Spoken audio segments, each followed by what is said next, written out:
Автор Бақыт Жұмадиева, санат, зейнетақымен қамсыздандыру, дереккөз Қазақстан Республикасы Ішкі істер министрінің блог-платформасы. Құрметті министр, құқық қорғау органдарының қызметкері ретінде маған 2016 жылдан бастап 28 мың теңге көлемінде зейнетақы белгіленді. Оны есептеу барысында қызметтен босатылған кездегі, яғни 2011 жылғы жалақы мөлшері назарға алынды. Менімен бірдей лауазымда, дәл менікіндей шені мен еңбек өтілі бар құқық қорғау органдарының өзге қызметкерлеріне менікінен 2,5 есе көп зейнетақы тағайындалған. Мұны әділ деп санайсыз ба?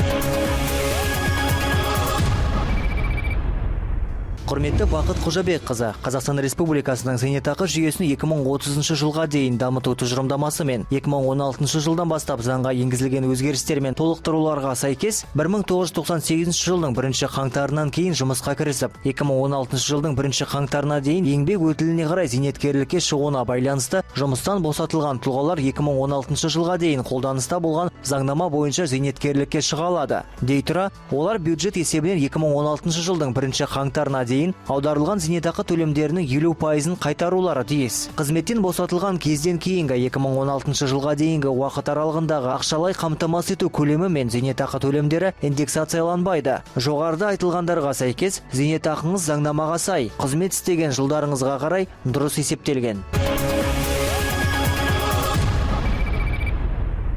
Ішкі істер органдарының қызметкерлері бірнеше негіздер бойынша зейнеткерлікке шығады. Біріншісі ол еңбек сіңірген жылдары, қызмет мерзімі дейміз, және зейнетақыға құқық беретін қызметті өткерудің шекті жасына жетуі болып табылады. Екіншісі ол штаттардың қысқаруы, үшіншісі денсаулығы жағдайына байланысты, және соңғы негіз ол өз қалауымен зейнеткерлікке шығуға болады. Бірақ басты талап ол еңбек сіңірген жылдары 25 жыл болу керек.